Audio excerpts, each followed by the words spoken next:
سنرجع يوما إلى حي ونغرق في دافئة المنى.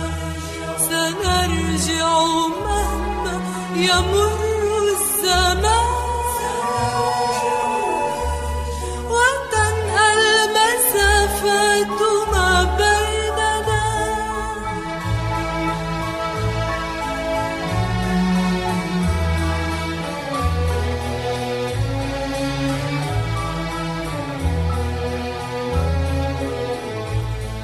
فيا قلب مهلا ولا ترتمي على درب عودتنا موهنا. فيا قلب مهلا ولا ترتمي على درب عودتنا موهنا.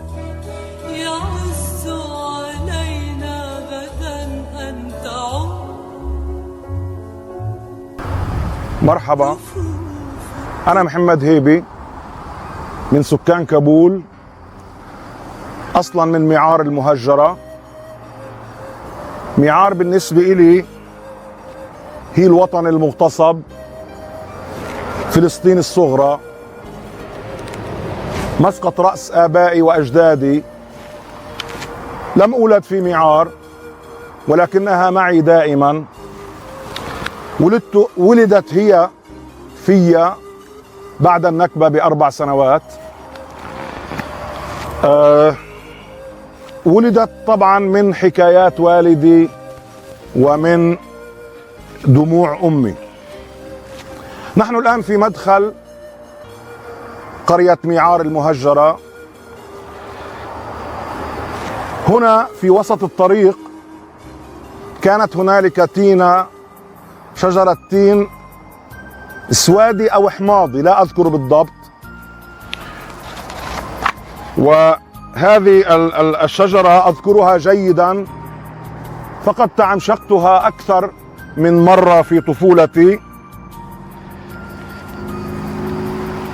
وأكلت من ثمرها. فيما بعد اقتلعوها لفتح هذا الشارع. منذ النكبة ونحن في صراع مع السلطة. هي تعمل على أن ننسى ونحن نعمل على أن نذكر، لأن الصراع مع السلطة هو الصراع على الذاكرة ضد النسيان. طبعا نحن نعمل بأضعف الإيمان ألا ننسى، ومعنى ألا ننسى هو أن نحافظ على ذاكرتنا الجماعية وننقلها لأجيالنا القادمة، وأن نحافظ على هويتنا بمركباتها الثلاثة: القومية والوطنية والمدنية. القومية تعني العروبة والتاريخ، بينما الوطنية تعني الجغرافيا، أي فلسطين وميعار وكل الوطن الذي اغتصب. هذان المركبان من الهوية أي القومية والوطنية لم تستطع السلطة القضاء عليهما رغم كل محاولاتها وممارساتها التي فرضتها علينا وعلى لغتنا من خلال المركب الثالث أي الحالة المدنية، وبواسطة قوانينها العنصرية الجائرة. الحالة المدنية هي حالة إسرائيلية تحاول السلطة بواسطتها طمس المركبين الأول والثاني من هويتنا، لأنها تريد لحالتنا المدنية أن تكون إسرائيلية دائمة، ونحن نريدها مؤقتة، لأن الحق لا بد أن يعود إلى أصحابه. وهنا تأتي أهمية الذاكرة التي نعمل على نقلها إلى أجيالنا القادمة وغرسها في وعيهم وفي نفوسهم. ليس عبثا آتي إلى هنا من فترة لأخرى مع أولادي وأحفادي، خاصة في ذكرى النكبة، يوم استقلالهم، يوم نكبتنا، لأنهم يجب أن يعرفوا معالم الوطن ومعالم ميعار بالذات، فهي وطن آبائهم وأجدادهم المغتصب. بعد قليل سوف ننتقل إلى مكان آخر، سوف نرى هناك مقبرة من مقابر القرية، وسنتحدث لماذا بالذات يجب أن نرى تلك المقبرة. نحن الآن في المقبرة الشرقية، مقبرة دار الهيبي. أحد هذين القبرين هو قبر جدي، وهذا القبر الأخير هو قبر لشخص لا أذكر اسمه الآن، ولكنه مات خلال النكبة ودفن سرا هنا. كل هذه القبور ما زالت شاهدة على وجودنا وحضورنا. هذا القبر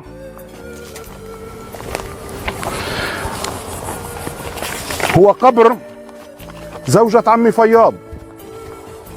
اسمها وتاريخ وفاتها ما زالا واضحين وشاهدين على المكان وعلى وجودنا هنا قبل النكبة.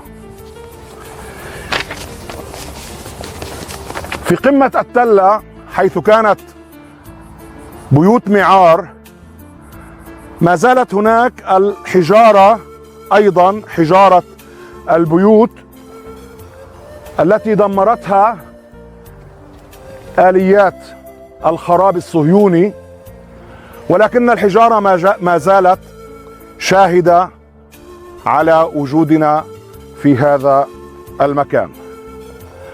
طبعا أنا أحفظ الكثير من أسماء الأماكن والأراضي، لا أحفظ كل الأماكن لكن أحفظ الكثير. يمكن أن أذكر الصور، وقد كان يعني سهلا بين جبال مزروع بالأشجار الزيتون، وكذلك وادي الشيخ علي، وكذلك وادي الزيتون. أمامنا أيضا رأس براد عليه بنيت مستوطنات. وأذكر جيدا ربما أقل من نصف كيلومتر من هنا إلى جهة الشرق البير الشرقي، وقد شربت من مائه البارد كثيرا في طفولتي.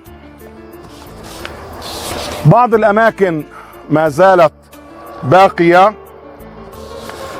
وبعضها هدموه فيما بعد النكبة. اليوم تقوم على أرض ميعار مستوطنة اسمها يعد. هذا الأمر يجعلنا نعيش مفارقة مستمرة، يبنون في أرضنا ويمنعوننا ونحن ممنوعون من ذلك. أكثر من ذلك أيضا هم يضيقون علينا في البناء والمسكن في كل قرانا ومدننا العربية الباقية. كنا في صغرنا نأتي إلى هنا مجموعة من الأطفال، أنا وأترابي، وأحيانا برفقة آخرين من كبار السن، نتجول ونتعرف على الأماكن وأسمائها ونأكل من تين ميعار وصبر ميعار ورمان ميعار. كانت وما زالت هناك الكثير من الأشجار، أشجار الصبر والتين والرمان ما زالت باقية، والناس يحبون أن يأتوا إلى هنا ويأكلوا من ثمرها. كنا أيضا نجمع الزعتر، ونحن أهل ميعار اشتهرنا بالزعتر، لذلك يسموننا ربع الزعتر. لدينا الكثير من الحكايات والفكاهات المعروفة أنها خاصة بأهل ميعار. بواحدة من هذه الفكاهات التي تجمع بين ميعار وبين الزعتر. يقال أن أحد سكان ميعار سافر إلى عكا قبل النكبة، وأثناء تجواله في السوق سمع بائعا ينادي على بضاعته، ومن جملة الكلام الذي يقوله مقول النظر مقول النظر. فأحب هذا الميعاري أن يعرف ما هو هذا المقول النظر، توجه إلى البائع وسأله عن المقول النظر. قال، أشار له البائع إلى حزمة من الزعتر، فقال له الميعاري: هذا زعتر. قال له البائع: هذا صحيح ولكنه مقول النظر. فضحك الميعاري وقال: ولك لو هذا مقول النظر كان حمير بلدنا بتعرف كنوز سليمان. نحن الآن في المقبرة، مقبرة ميعار الغربية، وهي المقبرة الكبيرة قريبة من موقع البلدة، وكما ترون مطلة كالبلدة على السهل الساحلي من مكشوف. السهل الساحلي مكشوف أمامها من عكا إلى حيفا، وتظهر أيضا هنا هذه البلدة القريبة هي بلدة كابول حيث أسكن. طبعا موقع ميعار قلت في روايتي أنها تقع على غرة من غرر جبال الجليل الشامخة التي تطل على السهل الساحلي، ويظهر أمامها كأنه عبد يعني يجلس أمام سيدته الجميلة وينتظر أوامرها. من هذا الموقع نستطيع أن نرى المحيط. هناك مثلا في هذه القمة كما ترون أيضا بنيت مستعمرة، وهنا خلفنا مستعمرة ياعد أو مستوطنة ياعد التي بنيت على أرض ميعار، وكل هذه المستوطنات على أرض ميعار. هنا حيث الدفيئة كانت بركة ماء كبيرة لتجميع مياه الشتاء لكي تشرب كل مواشي البلدة، ولكنها طبعا الآن هدمت، وكما ترون يوجد فيها دفيئات تابعة للمستوطنة.